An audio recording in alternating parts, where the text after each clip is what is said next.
The time for member statements has concluded. Questions without notice. The member for Barton.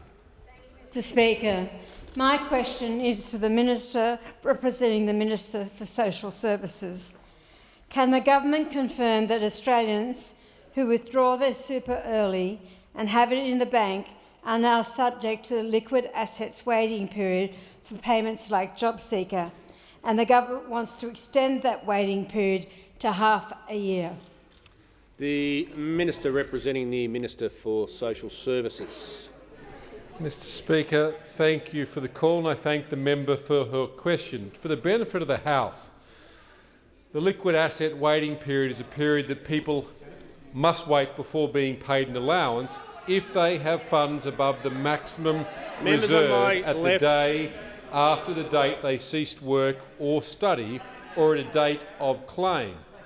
It varies from 1 to 13 weeks at present and is applied as whole weeks. And the maximum reserve amount available to a customer is to be used to calculate it. The vast majority, about 95 to 97% of people, do not have a liquid asset waiting period applied. So on average, people who fulfil the full 13 weeks, on average, they've got about $74,000 in liquid assets, and a liquid asset does not include a house or a car. And in many circumstances, and I'm sure the member will be interested in this, is that the liquid asset waiting period can be waived where the customer would be in severe financial hardship. People do not need to spend any specific amount of their liquid assets before they're allowed onto payments. Once the waiting period is served, no matter the amount of assets they have outstanding, they will receive their payments. Minister to pause for a second. I always allow a preamble and some context. We're quite a way into the answer. In fact, quite a way into the time allowed for the answer, almost half. He really does need to bring himself to what was a specific question with respect to early withdrawal of superannuation. Thanks, Mr Speaker. The bill before the House that the member refers to will increase the maximum length of the waiting period from 13 to 26 weeks. The maximum length, noting that the current period from 0 to 13 weeks is a scale, and 95 to 97% of Australians won't admit it. Minister resume his seat. The Manager of Opposition Business on a point of order. On direct relevance, Speaker, the question very specifically asks whether it applies to people who have accessed early superannuation and if that's the cash they have in their bank. And the Minister does need to address himself to the question. Thanks, Mr Speaker. Increasing the maximum weight only affects those I'm just going to say to the Minister, the Minister will pause for a second. The question, and I've been as clear as I can, and the point the Manager of Opposition Business made I uphold. The question was, without me going through it again, was whether the subject matter he's talking about applies to early withdrawal of superannuation. That was the question. He needs to address it or resume his seat, or I'll move on to the next question. Mr Speaker, the liquid asset waiting period applies to all cash held by Australians, regardless of source, because it deals with liquid assets. The new maximum 26-week period will only apply to single people with no dependent children with total liquid assets of $18,000 or more, or $36,000 or more for all claimants, noting that 95 to 97% of Australians, regardless of the form of liquid asset that excludes their house or their car, will actually apply to them. The member for Moncrieff. Thank you, Speaker. My question is to the Minister for the National Disability Insurance Scheme, the Minister for Government Services. Will the Minister update the House on what the Morrison government is doing to remove obstacles for those with a disability, remove the employment obstacles for those with a disability? Thank you. The Minister for Government Services. Thanks, Mr Speaker. Can I thank the member for Moncrieff for her question and acknowledge her hard work in supporting over 1,800 NDIS participants in her electorate. Today is International Day of People with Disability, and I know that everyone in the House would celebrate the opportunity for us to reflect on what that collectively means for us and to reflect on the contribution made to our great society and the economy through the skills and talents of some 4.4 million Australians identifying with disability. It's also an opportunity to mark the important contributions that Australians with disability make in the workforce and to focus our attention on how we can continue collectively to change employer attitudes, so that everyone who wants to work in Australia has the opportunity to do so. Now, we all know that getting a job and keeping a job is an absolute game changer in people's lives, and this shouldn't be different for anyone with a disability. And this couldn't be truer for Daniel. Daniel's a valued member of the Parliament House concierge team who I met yesterday, lives with Asperger's syndrome and severe anxiety. The job here in Parliament House, amongst us, with us, alongside us every day, gives him financial security and enables him to plan for his future and gives him choice and control over his life. This morning I met with two other very impressive young men, Nicholas and Gordon, from the Aurora Neurodiversity Program at Services Australia.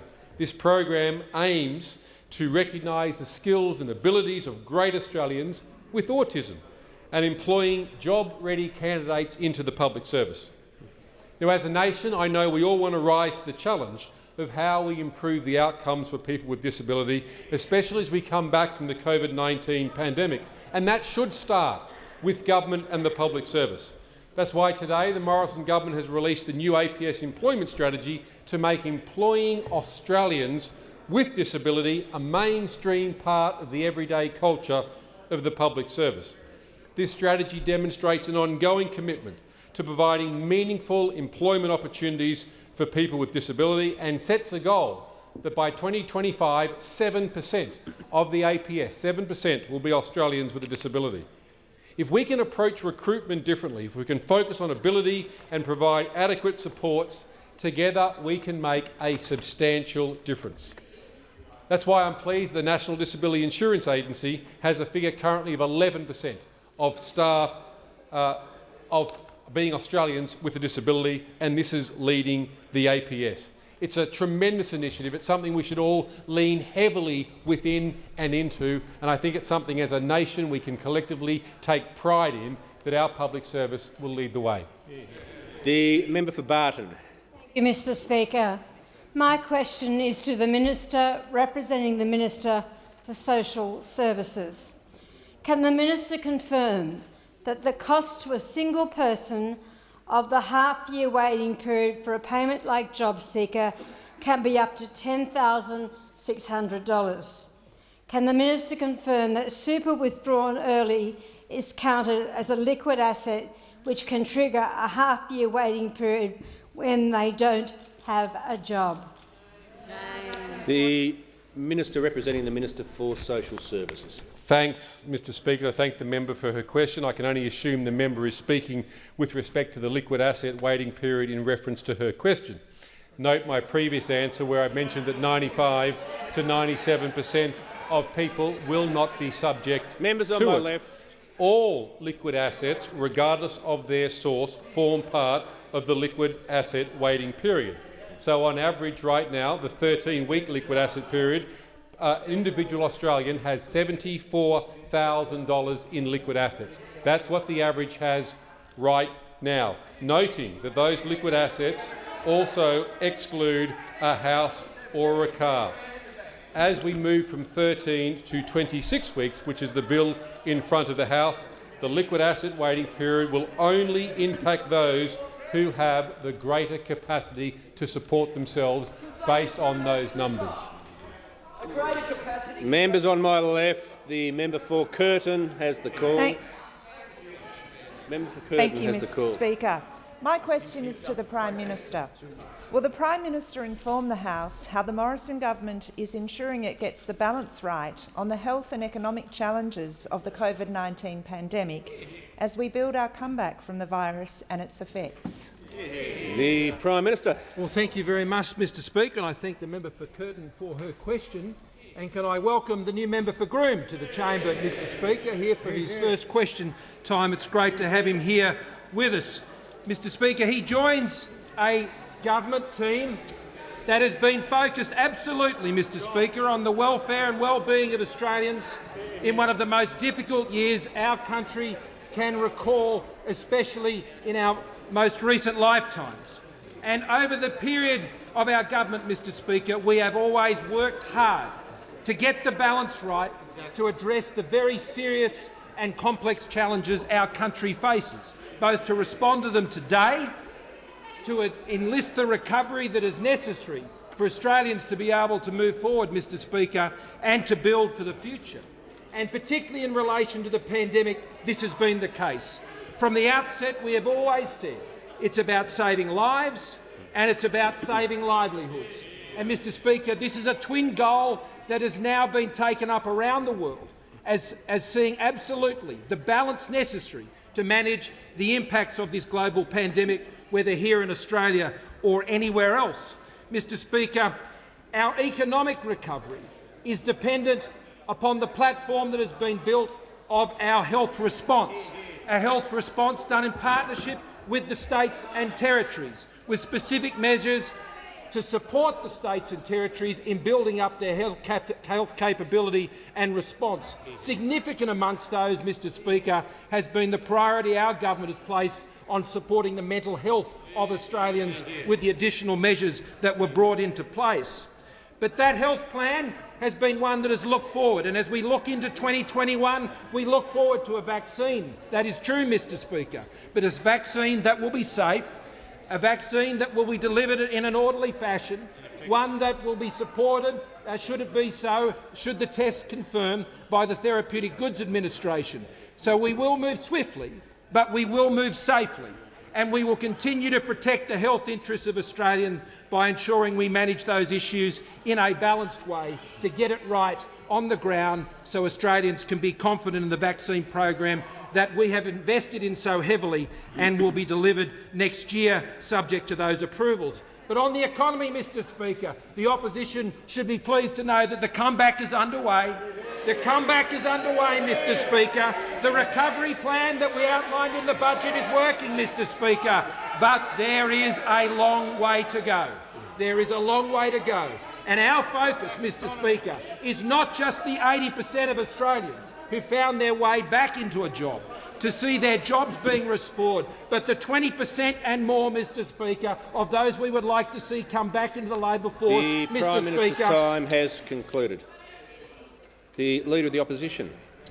My question is also addressed to the Minister representing the Minister for Social Services.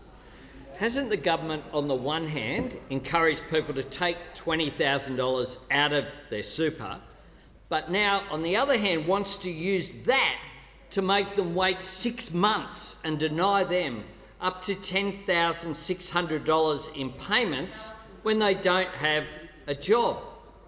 Why does this government want to pocket a budget saving from the superannuation of people who lose their job?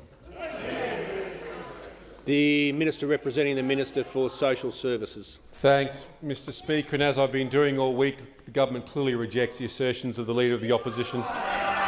Just for the benefit of the House, Members on my left, superannuation benefits as a whole are not included in the liquid asset waiting period. Now, this is important. If someone accesses their super early and that amount is included in their liquid assets, then it may be included in the liquid asset waiting period calculation, depending upon when they accessed their superannuation. For example, if a person gains early access to an amount from their superannuation account before the day they become unemployed, the amount is included in the calculation for the person's liquid asset waiting, to the extent that the amount continues to be part of the person's liquid assets. Any use of the amount to repay a debt before becoming unemployed would not be part of the person's liquid assets on the day the person became unemployed. If a person gains early access to an amount from the person's superannuation after the day the person becomes unemployed or incapacitated, then the amount is not included in the calculation of the person's liquid assets for the purpose of determining the length of any applicable liquid asset waiting period. The Leader of the Greens. Thank you, Speaker. My question is to the Prime Minister. Next week, Boris Johnson's Conservative government will host the Global Climate Ambition Summit, at which countries will be required to outline their plans for stronger 2030 targets to respond to the climate emergency. Will Australia attend the summit and announce stronger 2030 targets, or will your government continue Australia's increasing international isolation by retaining weak 2030 targets that are driving us to catastrophe? The Prime Minister. Thank you, Mr. Speaker. I thank the member for his questions. Indeed, we will be participating, and I've communicated as such to the Prime Minister of the United Kingdom, and I look forward to participating in that program, as we have participated on similar topics over the last few weeks at the APEC summit, at the G20 summit, the East Asia summit prior to that, Mr. Speaker, and at a recent meeting also with the President of the European Union, Mr. Speaker. And we will participate in that program, and it will be a great opportunity, Mr. Speaker, to correct the mistruths that have just been spoken by the Leader of the Greens and are often presented, because Australia, Mr. Speaker, is a country that has made commitments and has kept commitments and has beaten our commitments when it comes to reducing emissions in this country, as the Minister for Emissions Reduction recalled to the House only this week. Australia's emissions have fallen 16.6% below the year June 2005 and 18.9%, Mr. Speaker, from June 2007 when they peaked. Now, they're just the facts. And it is also true, Mr. Speaker, we have beaten the Kyoto targets that we set by some 459 million tonnes, Mr. Speaker.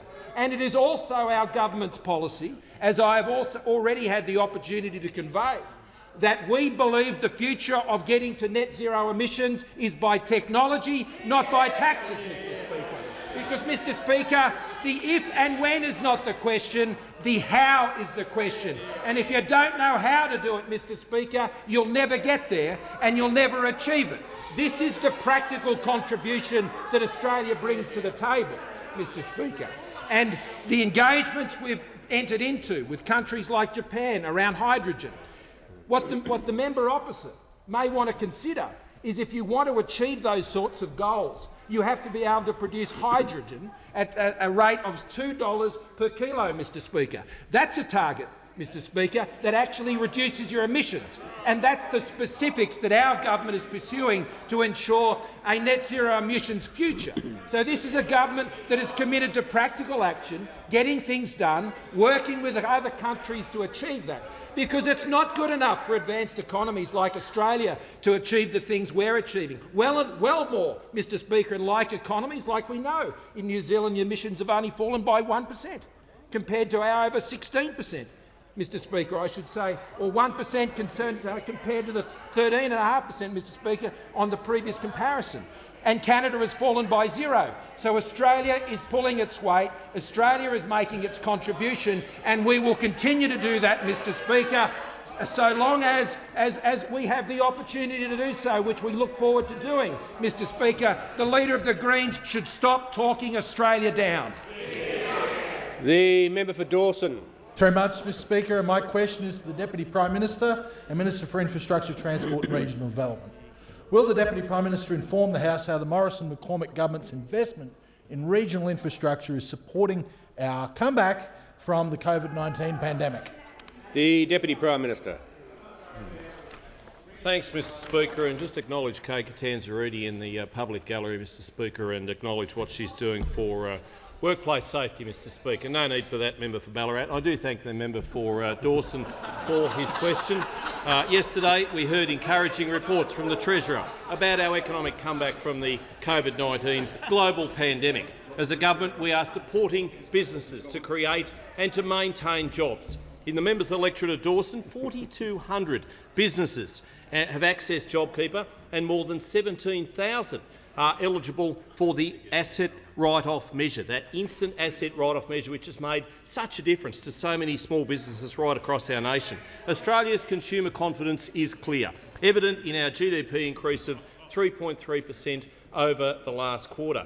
and by investing in infrastructure, $110 billion, a record amount over the next decade, we're getting on with the job of making sure that particularly our regional communities have the connectivity. We're busting through congestion in our capital cities. We're making our nation what it needs to be. Since the establishment of the National Water Grid Authority, we have completed 5 water infrastructure projects, and we're getting on with building a whole lot more. And one of the projects we're now planning for is Urana Dam in the members' electorate. This project will be capable of delivering water to an irrigation precinct up to 25,000 Member hectares. for Griffith. Member for Dawson knows how important that is, and so do we. The member for Griffith.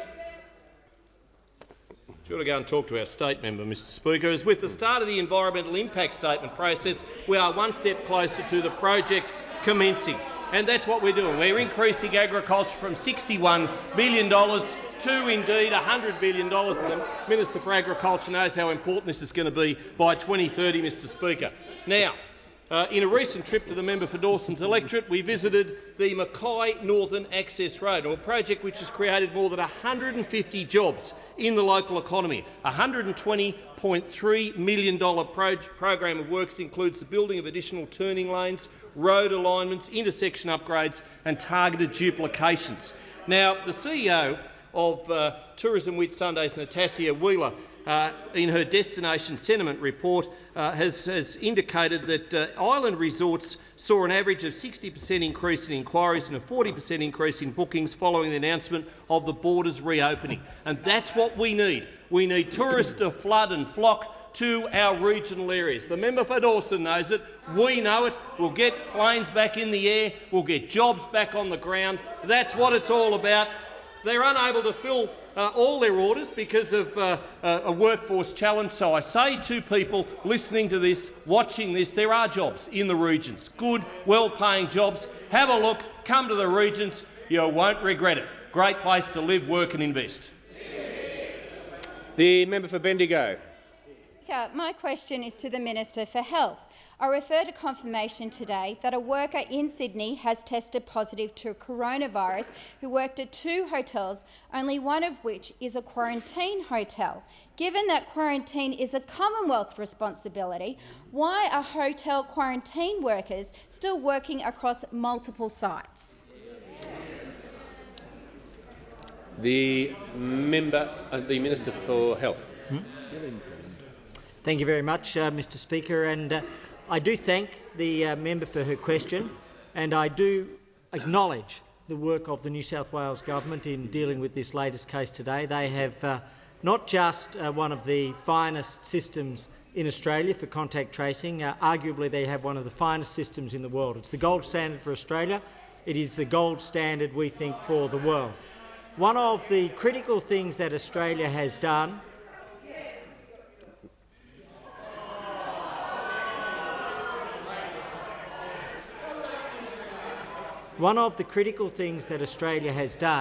is put in place border protections beginning on the 1st of February, at the earliest stages as part of our national plan to deal with COVID, at a time when that was criticised by some in the international community and specifically criticised by the World Health Organization. But we have made those decisions. Another critical element has been to follow the medical advice.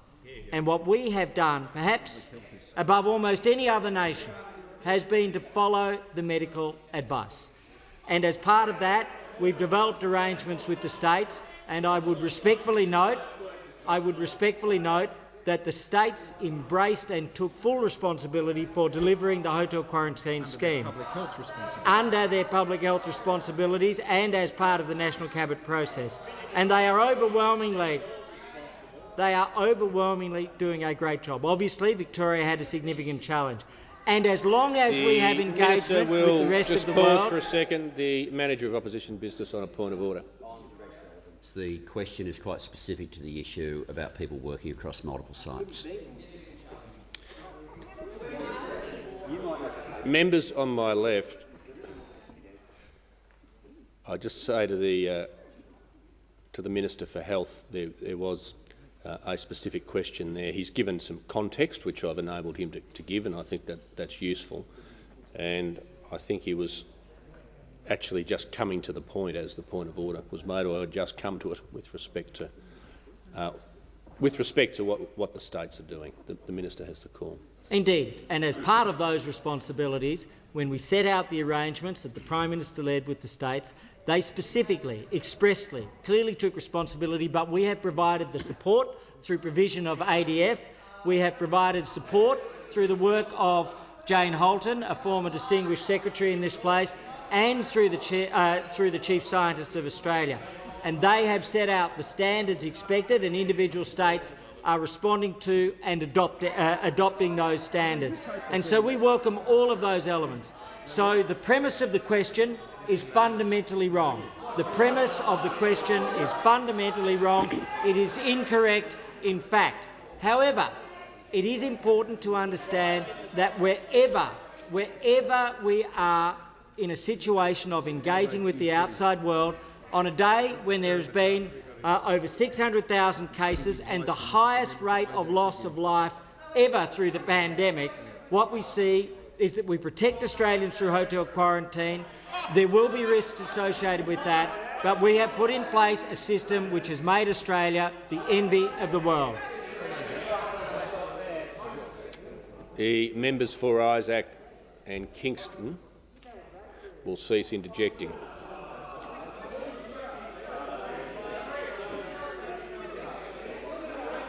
The Minister for Health and the member for Isaacs and the member for Chifley. No, the member for Chifley will cease interjecting. The member for Moore. Thank you, Mr. Speaker. My question is to the Treasurer. Will the Treasurer please explain to the House how yesterday's national accounts figures demonstrate how the Morrison government's strong and decisive economic management is helping the Australian economy make its comeback? The Treasurer. Well, I thank the member for Moore for his question, acknowledge his experience in small business, Mr. Speaker, and as a local councillor before coming to this place, and around 70,000 constituents in the electorate of Moore will get a tax cut as a result of the legislation that we supported on this side of the House. Now, Mr. Speaker, yesterday we had the national accounts numbers, and they were an encouraging set of numbers that shows that the comeback in the Australian economy is on, Mr. Speaker. Is on, Mr. Speaker. The comeback is on, and we saw an increase in GDP in the September quarter of 3.3%, the single largest increase in quarterly GDP since 1976. And we saw strong growth in every state and territory except for Victoria. And if Victoria had achieved the growth that we'd seen on average across the other states and territory, we would have seen growth in the September quarter of 5%, Mr. Speaker. Now, what we have seen in the national accounts is a consumption-led recovery. 7.9% increase in household consumption, up in recreation, up in transport, up in hotels, cafes and restaurants. This is after a fall of 12.5% in the June quarter, Mr. Speaker. And so household consumption is coming back as the restrictions are eased and the health crisis is got under control. Now, Australia is performing better on the health and economic front than nearly any other country. And if you look at year-on-year comparisons in the economy at the end of the September quarter, Australia has done better than the United Kingdom, than France, than Germany, than Japan, than Canada and then New Zealand. And this is something that all Australians can be proud of, Mr. Speaker. All Australians can be proud of. And this is the latest economic data on the back of other important data which has shown the recovery is underway. 178,000 jobs that were created last month. Consumer confidence up in 12 out of the last 13 weeks. Building approvals up by 3.8%. Capital city prices up by 0.7%, Mr. Speaker. And today we have ABS data that shows construction loans are up by 65.6% since July, in line with the Home Builder program, Mr. Speaker. In line with the Home Builder program, which is helping to save and create jobs right around the country. And we've also seen Australia's AAA credit rating reaffirmed, an upgrade in our economic forecast from the OECD and less people on JobKeeper as the economic recovery gets underway. The member for Ballarat. Thank you, Speaker. My question is to the Minister for Transport. This week, Qantas sacked 2,000 workers, bringing the total jobs lost by the Australian national carrier to 8,500. Why is the Minister for Transport congratulating himself and using marketing slogans when 8,500 Qantas workers have lost their jobs this year alone? If the purpose of JobKeeper was to keep employees connected to their employer, why has the government allowed Qantas to claim taxpayer money and then sack thousands of workers, some who are in the gallery here today? The Deputy Prime Minister. Thank you, Mr Speaker, and I thank the member for Ballarat for her question and acknowledge the Qantas workers in the public gallery. Acknowledge Michael Cain, the Secretary of the Transport Workers Union, who I'm seeing after question time, and I too am worried about those workers who've lost their jobs. I know what it's like to have lost a job, I do, and it's tough. It is very, very tough, and you sometimes cannot see the light. Well, having asked the question, why don't you give me the respect to answer your question? So I just listen to the member answer. for Ballarat. The Deputy Prime Minister has the call. And because of the downturn in the aviation sector, hit first and hit hardest when the global pandemic, and it has been a global pandemic, many airline companies right throughout the world have actually closed. We are very fortunate in this country. Here she goes again. Many were at the start of the global pandemic, what we wanted to see was two viable competitive airlines flying domestically at the end as we came out of the back of COVID-19. And I can say that thankfully that's what we have now. Now, Virgin came into the pandemic saddled with billions of dollars of debt. I'm pleased that through Bain Capital and through the assistance that has been provided that they are still flying. And next week, Virgin will be flying, Rex will be flying, Qantas will be flying. Yes, albeit in a limited fashion. But JobKeeper has helped keep these airlines flying. JobKeeper, the domestic aviation network system scheme, has helped these companies fly. The regional airline network scheme has helped those regional aviation companies flying. And for those 35 towns that would have otherwise not had respiratory devices, face masks, even medical personnel visit them, they were able to get that assistance thanks through the RANS assistance that was provided. $2.7 billion on a sector-wide basis. Everything that we've done has been on a sector-wide basis. And I hope those Qantas workers who don't have a job, I hope that they are able to return to their places of employment. And Qantas Group CEO Alan Joyce said we have seen interjecting. a vast improvement in trading conditions over the past month as many more people are finally able to travel domestically again. There's been a rush of bookings as each... Pause for a second. Deputy Prime Minister, just pause for a second. I'm not going to go through everyone interjecting. I will just start ejecting people. A question's been asked. Members will not yell interjections across the chamber. Okay? I'm warning everybody who's interjecting. Deputy Prime Minister.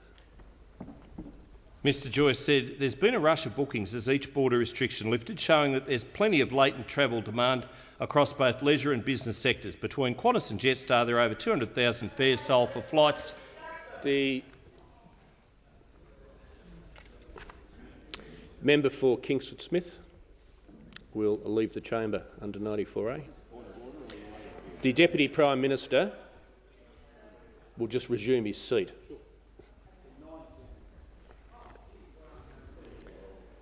The Leader of the Opposition on a point of order. Thanks, Mr Speaker. A point of order. The question went to no, the 2,000 workers who've been sacked. Leader of the Opposition resume his seat. The Leader of the Opposition, the microphone's off. Deputy Prime Minister, better just focus on your answer and let me deal with those matters, okay, without sort of giving traffic directions all over the chamber. Deputy Prime Minister has the Speaker, floor. there are over 200,000 fares sold for flights to Queensland in 72 hours after the boarding openings with Sydney and Victoria were announced. So there's the message. The member for Grey. Thank you very much, Mr Speaker. My question is to the Treasurer, and I wonder if he could explain to the House how the coalition government's economic plan is bringing Australia's economy back to life. The Treasurer has the call. Well, thank you, Mr Speaker, and I thank the member for Grey for his question, acknowledge his experience as a farmer, Mr Speaker, before coming into this place. And some 65,000 taxpayers in the electorate of Grey are getting tax relief as a result of the legislation that he and others on this side of the House have supported. And some 25,000 pensioners and carers and veterans and others on income support have received payments as a result of the initiatives of this government. Now, Mr Speaker, Australia has been hit by a once-in-a-century pandemic and the most significant economic shock since the Great Depression. And to put it in perspective, during the GFC, the global economy contracted by 0.1%. This year, the IMF is expecting the global economy to contract by a 4.4%, Mr Speaker. And the Morrison government has responded with an unprecedented level of economic support, $257 billion. Now, $130 billion has already gone out the door to the pockets of Australian households and businesses, $70 billion through JobKeeper, around $34 billion in the cash flow boost, about $16 billion through the coronavirus supplement, and more than $9 billion through $750 payments to millions of pensioners, carers. And we've also given access for Australians to their own money with super early access, Mr Speaker, some $36 billion, where people have got access to their own money, which is helping to support the economic recovery, Mr Speaker, to help to support the economic recovery. And the economic response from the federal government has helped the economic recovery get underway, a recovery which has now seen 178,000 jobs created last month, which has seen the effective unemployment rate come down from a high of 14.9% down to 7.4%, Mr Speaker, a significant fall. Consumer confidence is coming back, and we also know that business confidence is coming back. And in the budget, we announced a series of other measures to support the economy, including tax cuts for more than 11.5 million Australians, a JobMaker hiring credit which will get young people who are unemployed into work, business investment incentives to encourage more investment and greater productivity across the nation, supporting apprentices as well with a 50% wage subsidy to those employers who take them on, Mr Speaker, and other important programs to support, like Job Trainer, to support the training of people across the economy. So, Mr Speaker, our initiatives are helping the Australian economy come back from a once-in-a-century economic shock. The Treasurer's time has concluded. The Manager of Opposition Business. Thanks, Speaker. My question is to the Minister for Industrial Relations. Today I met with, and I understand the Minister also met with, Linda, Pam and Kay. They're in the gallery, and they lost their husbands and a son in horrific workplace accidents and received no answers about the deaths of their loved ones. The government's now had the Boland report into workplace health and safety for nearly 2 years. It recommends changes to make workplaces safer, including an offence of industrial manslaughter. When will the government make these changes, and when will the delay end? The Minister for Industrial Relations. Thank you. Yes, that meeting did occur, and I thank all of those present for their time at that meeting and for telling me and sharing their stories. The issue of industrial manslaughter is not an uncomplicated one, as the member would know. As a minister, I'm not close-minded to the concept of an industrial manslaughter offence, and I think that those offences have been adopted in the Northern Territory, Victoria, Western Australia, Queensland, and New South Wales has now added gross negligence to its Category 1 offences. All of those offences and changes have actually been quite different, and there is obviously an issue here of harmonisation as well. Because of the COVID-19 pandemic, that has not been a focus of the relevant ministerial meeting this year, but we are convening in early 2021 to consider this issue. My view is that some of the offences that have been instituted by states are better than others. I think that the offence structure in Western Australia is not a good optional model, and there are better options and models there, but this is a matter that we would hope to resolve in terms of both harmonisation and a Commonwealth position in early 2021. The member for Reid. Mr. Speaker, my question is to the Minister for Health. Will the Minister please update the House on how the Morrison government's COVID-19 vaccine strategy will help protect Australian lives as well as underpin our economic recovery? Thank you. The Minister for Health. Thank you very much, Mr. Speaker, and I want to thank the member for Reid, who has been a great advocate for mental health throughout her career, but in particular during the year of COVID-19. And what we've seen is the government's been able to contribute $500 million as part of our response to that, but as part of our broader response to COVID-19. And so we're doing incredibly well as a nation. And there are so many people across the nation to thank for that. There were zero cases in the 24 hours to midday yesterday. There was one today within the community, but we are doing extraordinarily well. At the same time, we know that Australia will not be safe until the world is safe, and therefore a vaccine is a fundamental part of the next stage of our defence and our COVID plan. We know that, as I say, overnight there were more than 600,000 cases, and agonisingly the world had the greatest loss of life ever. That's why we welcome the news out of the United Kingdom of an emergency authorisation for the first of the vaccines, the Pfizer vaccine. What we have seen in Australia is that our vaccine strategy is underway. We have 5 stages to it, and the first of those stages was the selection of vaccines. That has been done. The second is the acquisition, and we have secured 4 vaccines, 134.8 million units. In particular, the Pfizer vaccine with 10 million units, the Novavax vaccine with 40 million units, our own University of Queensland CSL vaccine with 51 million units, and the Oxford vaccine with 33.8 million units. We're also now in the process of approvals, the third stage of that strategy. In particular, the TGA has given priority approval process to 3 vaccines so far.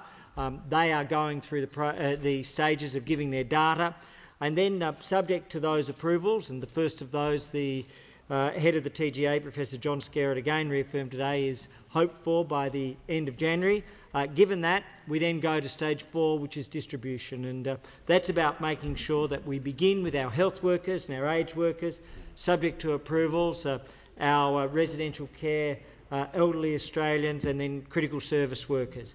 But we work on a basis of making sure that every Australian has access to a free, voluntary vaccine during the course of 2021. And then finally, we have the post-vaccine circumstances which allow us to open up the economy, open up the society in a freer way. We are making real progress, and I want to thank all of those involved for their work this year in keeping Australians safe. But the vaccine program will help protect lives and save lives and improve job prospects for all Australians. The Deputy Leader of the Opposition. Thank you, Mr Speaker. My question is to the Minister for Energy. In September, the government announced it would support Australia's 4 oil refineries, including Viva, which employs 700 workers in my electorate. Since then, BP has announced the closure of its refinery in Western Australia with the loss of 650 jobs. Labor is keen to support a well-designed package, but this critical industry can't wait forever. When will the government finally deliver on its September announcement so even more workers don't lose their jobs? The Minister for Energy and Emission Reduction. Well, thank you, Mr Speaker, and I thank the member for his question, and I acknowledge the keen interest he has in this issue as a local member with a refinery, the Viva refinery, of course, which is an important employer in his electorate as are the refineries right across Australia, and we acknowledge the important role they play. We've been meeting regularly with the refineries since the beginning of the coronavirus pandemic, and of course we've been very conscious of the significant challenge they've faced. On the one hand, they've seen a very sharp reduction in demand for their product, particularly aviation gas, of course, and gasoline, and to a lesser extent diesel, which has tended to hold on better. But they've also been faced with a double whammy of a very sharp reduction in their refining margins. With that in mind, we announced a package several months ago, which was included as part of the budget, with a focus on fuel security, but also a focus on making sure that we give our local refiners every chance of success, backing our local refining sector through a production payment. Now, we're seeking, through our discussions with the refineries, to get that production payment in place as quickly as possible. And we realise the urgency of this. Indeed, I spoke with management from the Viva refinery today, and very cordial discussions. We've also been in regular discussions with the unions. I spoke with the AWU yesterday and representatives from the refineries on exactly this issue. We will continue to work with the refineries on a regular, weekly basis, often more regularly than that actually, to get this production payment in place. And we look forward to ensuring not only that we have the fuel security this country deserves for our farmers, our tradies, but also that we give those important jobs every chance of success into the future. Member for Brand is now going to leave the chamber under Standing Order 94A. There's no point people looking at me confused after 15 minutes ago I said I'm warning everyone who's been interjecting.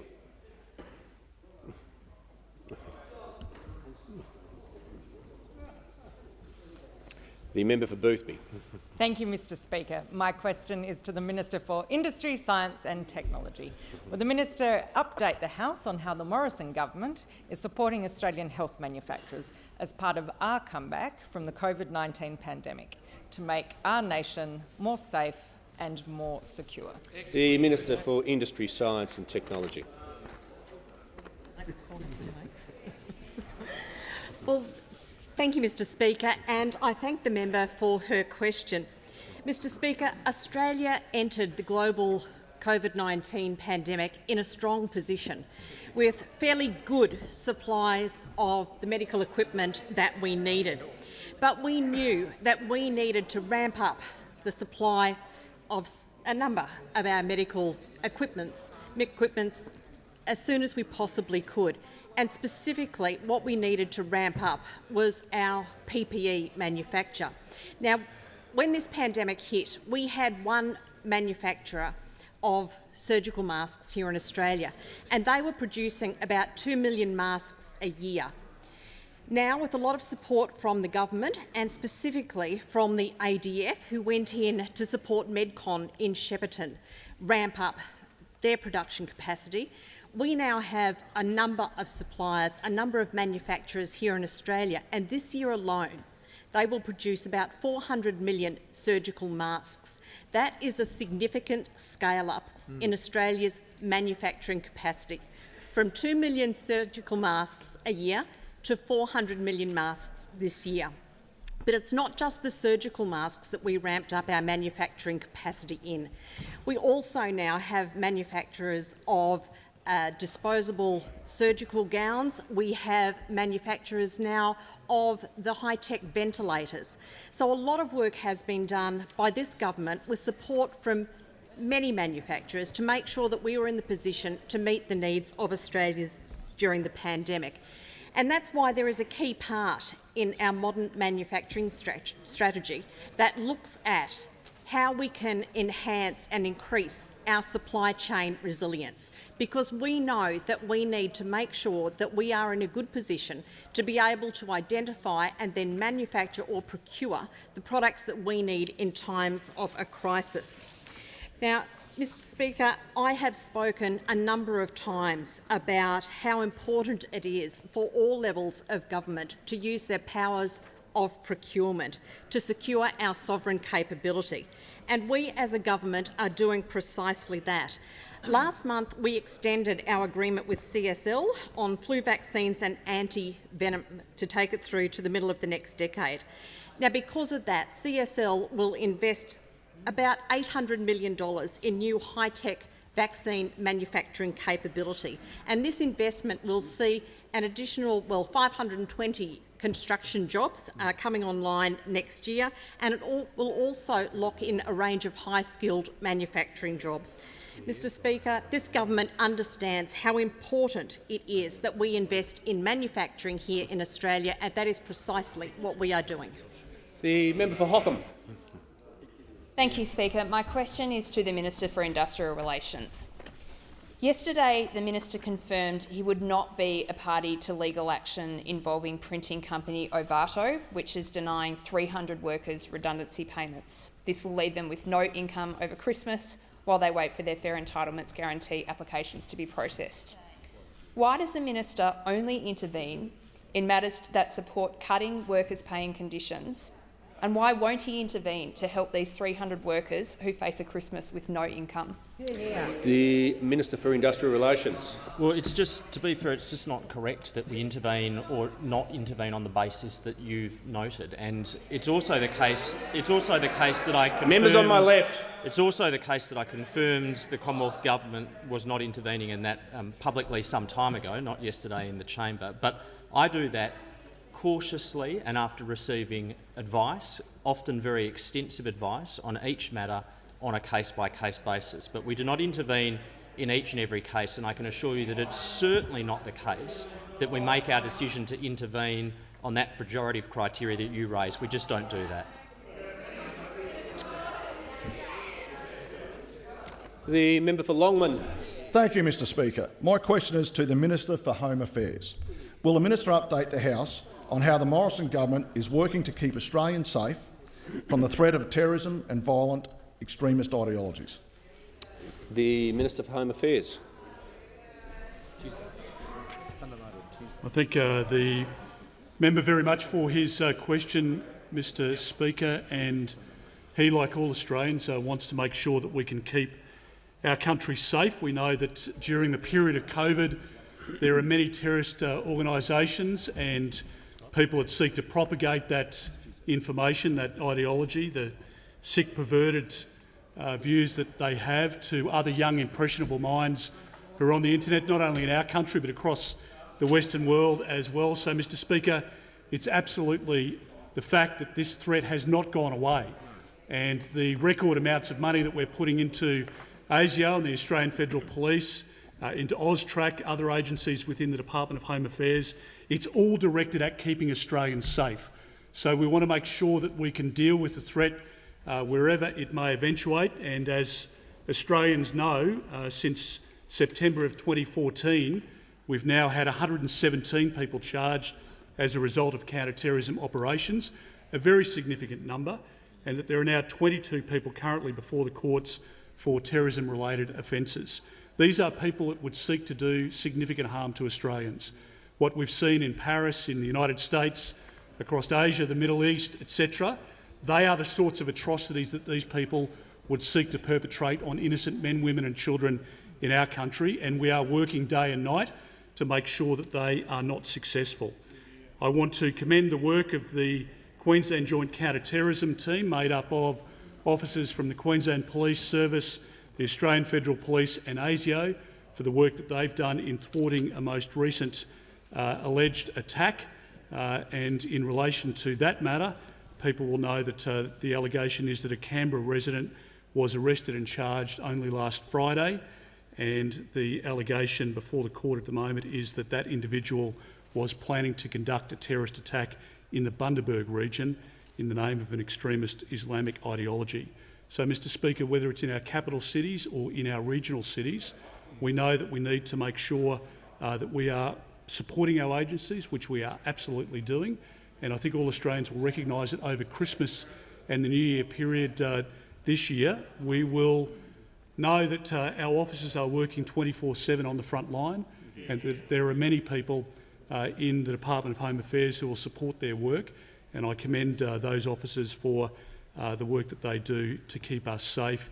This government has now passed 20 tranches of national security legislation, many of them at the request of the Director-General of ASIO or the Commissioner of the Australian Federal Police, to make sure that we have the most modern and up-to-date laws, particularly dealing with the reality of encryption and the way in which these terrorist groups hide the spreading of their evil message on the internet. We'll continue to work day and night to keep Australians safe. Has concluded, and I call the member for Maribyrnong.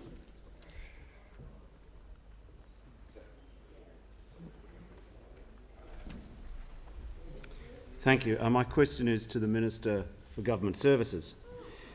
Who was the Social Services Minister who announced the illegal Robo-debt scheme in 2015, and who was the Treasurer who announced $2 billion in savings from the illegal Robo-debt scheme in 2016, and who was the Prime Minister who finally, a year after 85,000 Australians had to take their own government to court to get justice, agreed to pay $1.2 billion to the victim of the illegal Robo-debt scheme? The Minister doesn't have the call. The Leader of the House has the call. I think I know where he's going. Yes, I do not believe that under Standing Order 98 that those questions, which are effectively about ministerial personnel from times past, can be considered to be officially connected to the present minister's duties. I just warn members again, with a short memory, about interjecting. My view is the question's clearly out of order. It doesn't relate to the minister's responsibilities, and it's not a question time is not a time for quizzes.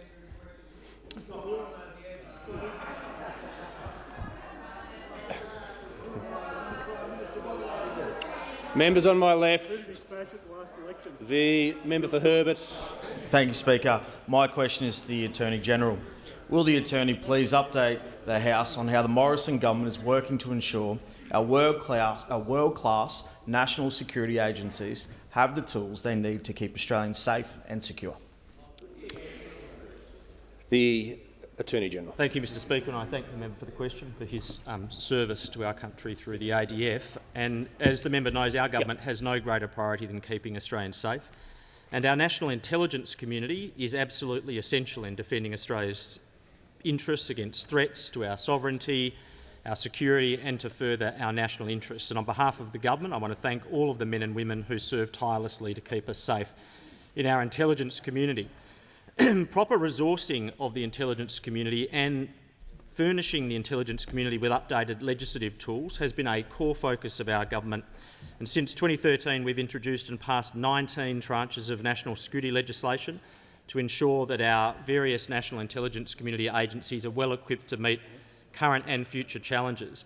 But given the scale and the pace of change in the threat environment that we face, we have to continually be testing whether the legislation, the principles and the structure that underpins the intelligence community are all fit for purpose. And that's why in May of 2018 the government commissioned Mr Dennis Richardson AC to conduct a comprehensive review of the legal framework governing the national intelligence community. That has been and will be the most significant review since the Hope Royal Commission in the 1970s and 80s. I take this opportunity through you, Mr Speaker, to inform the House that tomorrow the government will release the full unclassified version of that report, which goes to around 1,300 pages.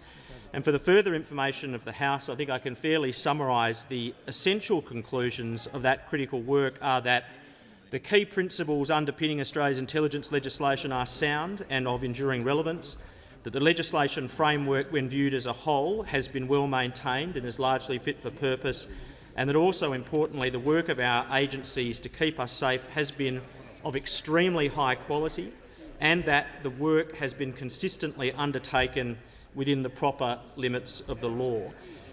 Of course, in those 1,300 pages that we will release tomorrow, there are also a range of suggestions for improvement, and some of them very complex. Many of them relate particularly to telecommunications and surveillance devices, and I look forward to working with members opposite on reforms in that area. There is going to be a need for an ongoing evolution in Australia's security agencies, and I can also inform the House that tomorrow the government will, as well as releasing the 1,300 pages of the Richardson Review, we will be providing at the same time detailed government responses to each recommendation to enable an informed debate going forward on these critical issues and the way in which reform will need to show an evolution in our national security agencies. So I'm absolutely confident that this review will provide a sheet anchor for further reform in this very important area, and look forward to cooperating with the opposition on those matters going forward. The member for Maribyrnong.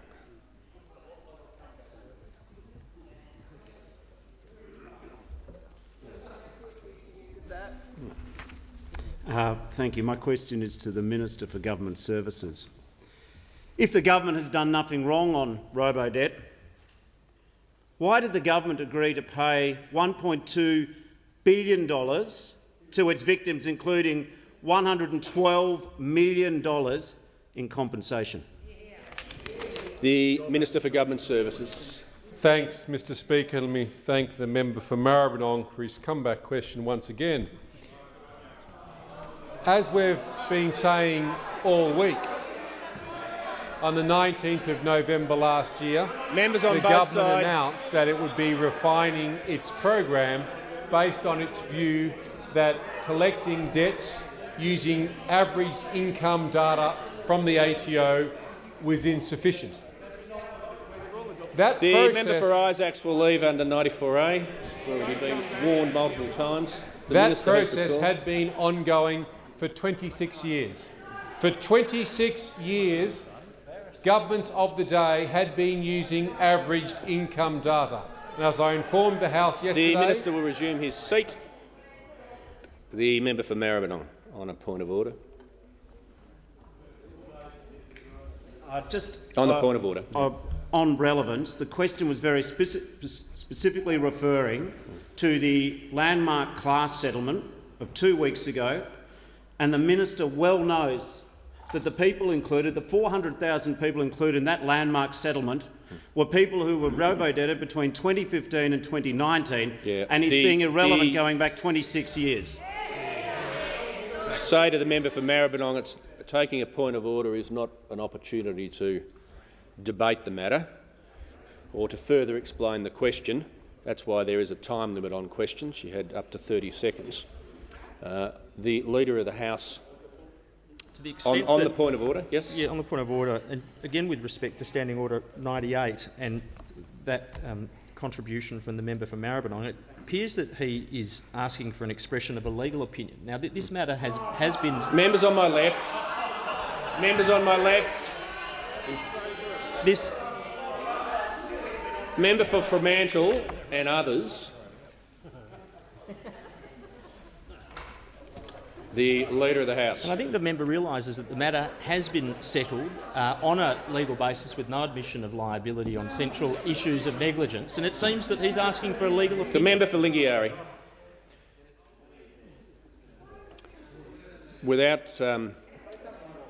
Without detaining the House with a long explanation, certainly the practice around that standing order makes a number of distinctions, but even so, the beginning of the question wasn't doing that. I have a different problem, and that is it was a very specific question, and I say to the Minister he has had about a 50-second preamble, and he needs to either bring himself to the question or wind his answer up. The Minister has the call. Thanks, Mr Speaker.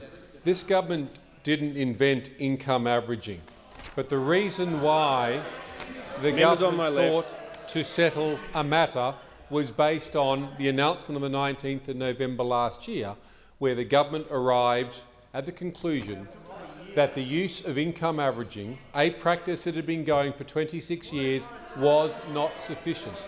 And as soon as the government reached the conclusion that it was not sufficient, despite 26 years of history, the government then sought to repay, as any government would.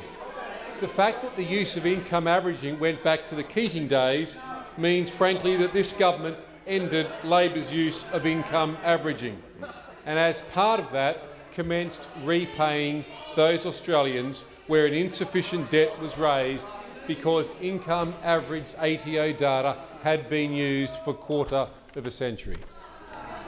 The member for Cowper. Thank you, Mr Speaker. My question is to the Minister for Agriculture, Drought and Emergency Management.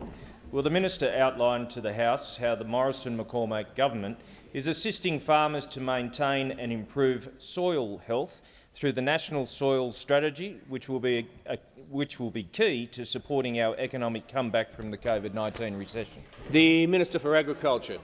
Well, thank you, Mr Speaker, and I thank the member for Cowper for his question and acknowledge the diverse and rich agricultural contribution that the people of Cowper make.